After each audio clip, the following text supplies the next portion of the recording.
Olá, sejam muito bem-vindos. Hoje nós vamos embarcar numa jornada épica, desvendando a grande saga que está contida nos livros históricos do Antigo Testamento. E olha, isso aqui não é só uma coleção de histórias antigas, não. É, na verdade, a biografia de uma nação inteira, a nação de Israel. A gente vai acompanhar desde a sua ascensão, que foi triunfante, até a sua queda, que foi trágica, e o seu surpreendente renascimento. É uma narrativa complexa, cheia de fé, de fracasso, de soberania divina e, claro, de resiliência humana. Vamos começar!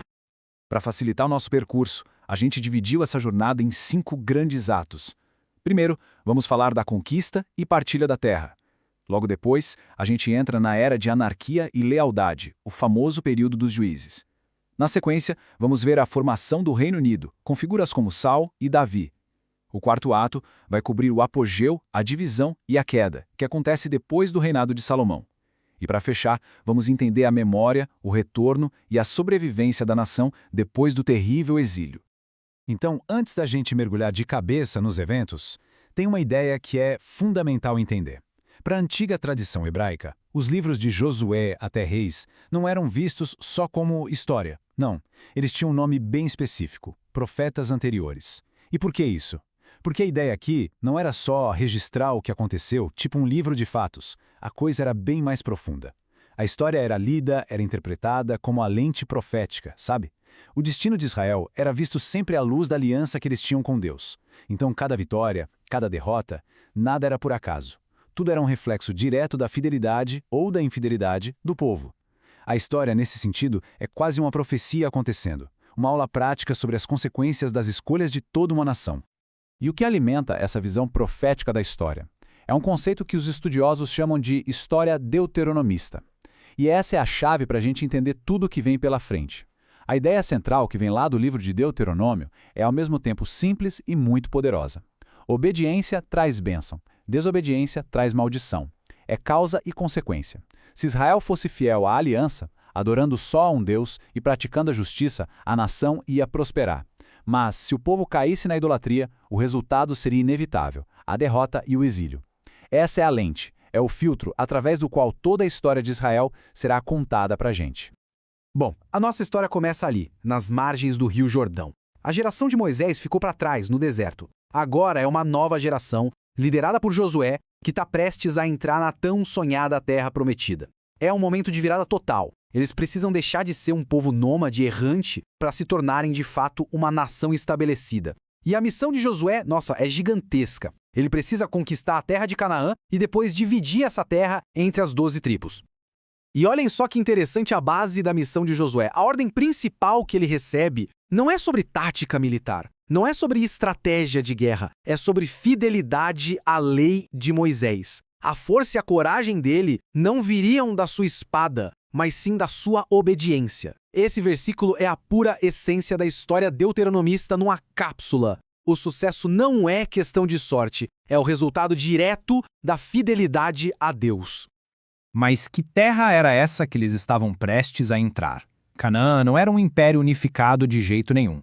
Era mais como um mosaico de cidades-estado, cada uma com seu rei, etnicamente bem diverso e politicamente fragmentado. Mas o foco da narrativa bíblica está mesmo na sua cultura religiosa e moral. A adoração a deuses como Baal e Aserá envolvia práticas que para os israelitas eram abomináveis, prostituição ritualística e, o mais chocante de tudo, o sacrifício de crianças. Essa degradação que a narrativa vai apresentar como a principal justificativa teológica para a conquista que estava por vir. A conquista de Canaã não foi uma única batalha, mas sim uma campanha estratégica que durou cerca de 7 anos. Tudo começa com um milagre na travessia do Rio Jordão, que ecoa a travessia do Mar Vermelho. Logo em seguida, a queda de Jericó reforça a ideia de que o poder ali era divino e não militar. A estratégia do ponto de vista militar foi brilhante. Primeiro uma campanha central para dividir o território ao meio, depois uma campanha ao sul e, por fim, uma campanha ao norte para eliminar as resistências. Só depois de tudo isso é que a terra pôde, finalmente, ser dividida entre as tribos. Isso nos leva a uma questão ética bastante complexa, né? A narrativa descreve uma guerra de extermínio em certas cidades. Como é que a teologia bíblica, que também fala tanto de justiça e de misericórdia, justifica uma ação como essa? É uma pergunta que a gente não pode ignorar. Bom, a narrativa apresenta várias camadas de justificativa. Primeiro, a ideia de que a corrupção de Canaã tinha chegado a um limite intolerável. A Bíblia chega a usar a imagem de que a própria terra estava vomitando os seus habitantes. Segundo, a paciência divina. Textos mais antigos, como em Gênesis, sugerem que Deus esperou 400 anos para que a situação se revertesse. Então a conquista é retratada não como um ato de imperialismo, mas como um juízo divino que foi adiado por muito tempo. E Israel seria um instrumento desse juízo. E por fim, a ideia de que a terra pertence, em última instância, a Deus, e é Ele quem a concede segundo a sua vontade. Resumindo essa primeira parte, a era de Josué foi o momento da transição de Israel de povo para nação.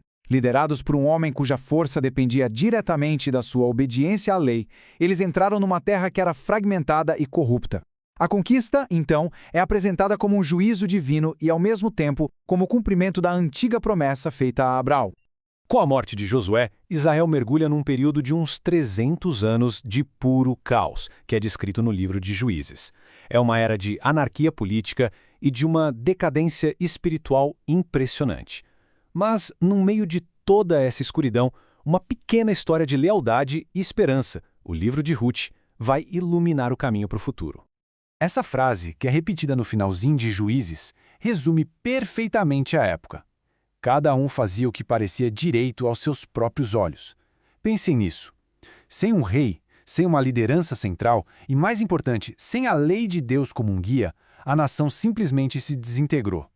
O resultado foi anarquia, foi caos e um relativismo moral onde a única lei que valia era a conveniência de cada um.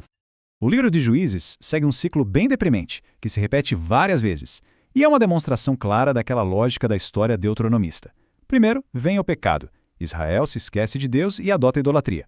Em seguida, a opressão. Uma nação inimiga os subjuga. Então, o arrependimento.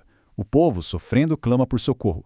E Deus responde com a libertação, levantando um líder militar, um juiz, para salvá-los. Depois disso, vem um período de paz. Mas assim que o juiz morria, o ciclo recomeçava, e cada vez de uma forma pior. E no meio dessa era de tanto caos, a Bíblia nos apresenta a história de Ruth. O nome dela, em hebraico, significa amizade. E o seu livro é como um oásis. A gente sai das grandes batalhas e da apostasia nacional para entrar na história íntima de uma família. Uma história focada em lealdade, em bondade e em redenção. É de verdade uma luz na escuridão da era dos juízes. A história de Ruth é crucial por várias razões. Primeiro, ela faz um contraponto direto com Juízes, mostrando que a fidelidade ainda existia. Depois, é uma história radical de inclusão. Ruth, uma estrangeira, uma moabita, entra na linhagem do Messias. O livro também introduz o conceito do Goel, o parente redentor, um tema teológico poderosíssimo de restauração. E o mais importante de tudo, a história termina estabelecendo a linhagem do futuro rei Davi, que seria a resposta para o caos de Juízes.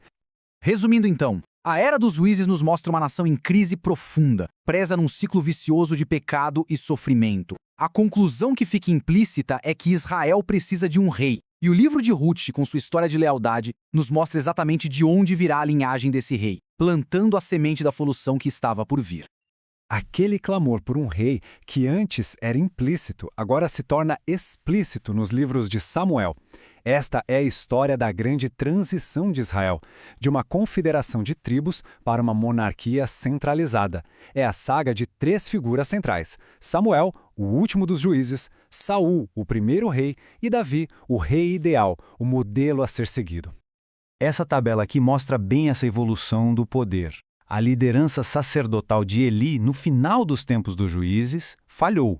Samuel surge então como uma figura de transição, acumulando as funções de profeta, sacerdote e juiz. É ele quem unge o primeiro rei, Saul, que era a escolha do povo. Mas é Davi, a escolha de Deus, quem vai estabelecer o verdadeiro modelo de um rei teocrático.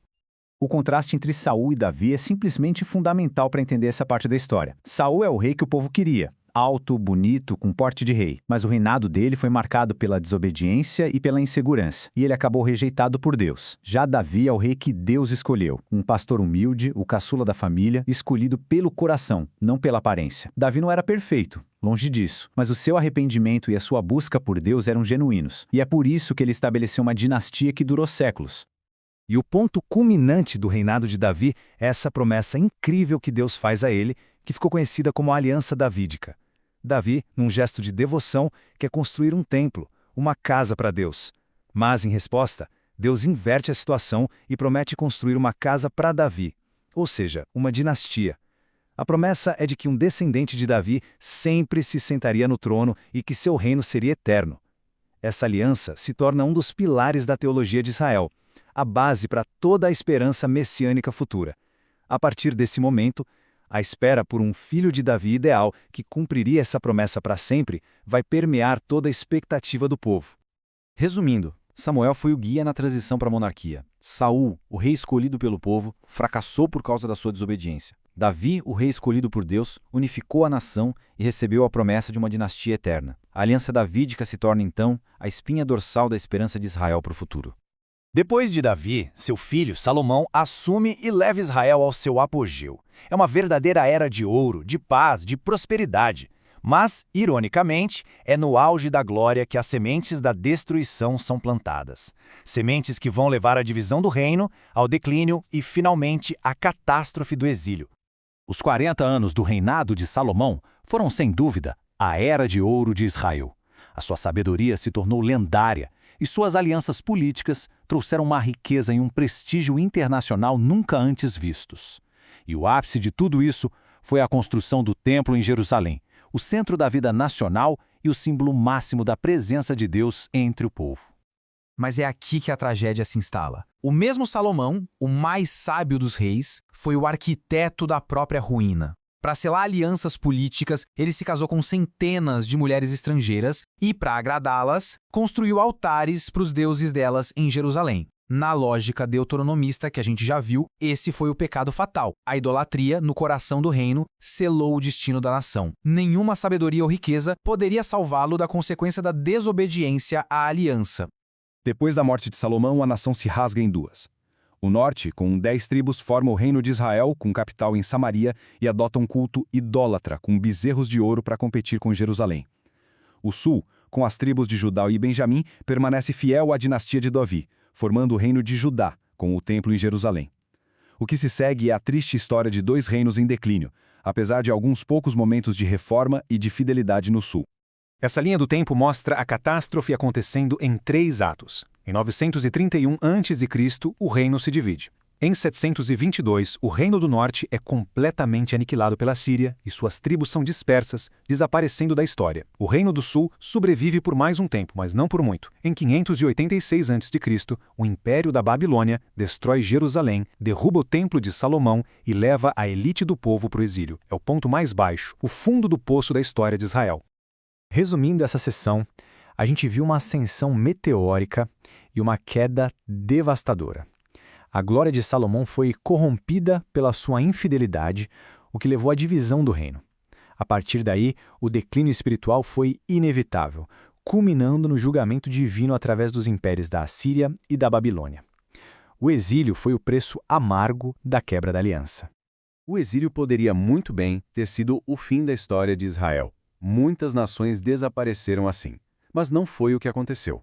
A narrativa continua com os livros do pós-exílio, Crônicas, Esdras, Neemias e Ester. E essa é a história de como uma nação sobreviveu, retornou do exílio e lutou para reconstruir não apenas seus muros e seu templo, mas a sua própria identidade. A reconstrução começa com a memória. O livro de Crônicas reconta a história que já estava em Samuel e Reis, mas com um novo propósito: dar esperança à comunidade que voltou do exílio. O autor foca nos pontos altos, a glória do templo, a promessa a Davi e minimiza os fracassos. O objetivo não era esconder a verdade, mas sim lembrar ao povo desanimado de sua vocação como uma comunidade de adoração, centrada no templo e na esperança davídica. A reconstrução de Jerusalém aconteceu em ondas, em etapas. Primeiro, Zorobabel lidera o primeiro grupo de volta para reconstruir o templo. Décadas depois, Esdras, o escriba, vem para reconstruir a comunidade, ensinando a lei de Deus ao povo. E por fim, Neemias chega para uma tarefa monumental: reconstruir os muros da cidade, restaurando a segurança e a identidade de Jerusalém.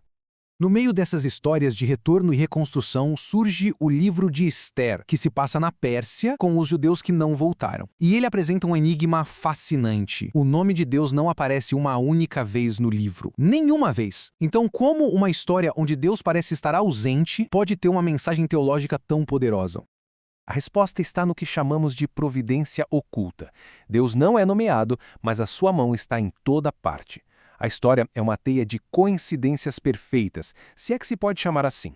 A rainha é deposta no momento certo, uma jovem judia é coroada no lugar dela, o rei tem uma noite de insônia e lê o livro de crônicas. Cada evento aponta para uma mão invisível que está guiando a história para salvar o seu povo.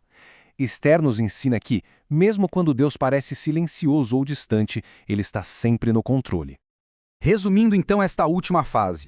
O pós-exílio foi um tempo de total redefinição. O livro de crônicas reformulou a memória do povo para dar esperança. O retorno, liderado por Zorobabel, Esdras e Neemias, reconstruiu Jerusalém em torno da centralidade da lei. E a história de Esther demonstrou que a providência de Deus protege o seu povo onde quer que ele esteja. E assim chegamos ao fim da nossa longa jornada pelos livros históricos. Nós vimos a conquista, a anarquia, a monarquia, o exílio e a reconstrução. Agora, vamos recapitular os grandes temas que permearam toda essa história e refletir um pouco sobre o que eles podem significar para nós hoje. Olhando para trás, alguns temas centrais se destacam com muita força. O conceito de aliança é o fio condutor de tudo. A história de Israel é a história da sua relação de aliança com Deus. A instituição da monarquia revela a busca por um líder perfeito e a tensão constante entre a soberania de Deus e a falhabilidade dos reis humanos. O exílio serve como clímax trágico, a consequência da infidelidade, mas também como um ponto de virada que forçou uma redefinição profunda da fé e da identidade. A restauração demonstra a fidelidade de Deus que não abandona seu povo. E, acima de tudo, permeando cada evento, está a convicção na soberania divina. A crença de que, apesar das falhas humanas e do aparente caos, Deus está tecendo seus propósitos na trama da história. E isso tudo nos deixa com uma pergunta para reflexão. Porque esta não é apenas uma história antiga de um povo distante. Que lições sobre liderança, sobre identidade, sobre fracasso e resiliência a gente pode aprender com a saga de Israel? Como será que os padrões de aliança, de queda e de restauração se refletem na nossa própria história, nas nossas culturas, no nosso mundo hoje? A jornada de Israel, no fim das contas, nos convida a olhar para o espelho. E para quem quiser ir além, há muitos caminhos fascinantes a seguir. Aprofundar-se na história deuteronomista, analisar o papel crucial de mulheres como Débora, Ruth e Esther, ou fazer uma análise comparativa detalhada entre os relatos de reis e crônicas. Investigar como a esperança messiânica se desenvolveu a partir da aliança davídica. Enfim, a jornada de Israel é um campo vasto e riquíssimo para a exploração. Muito obrigado pela atenção.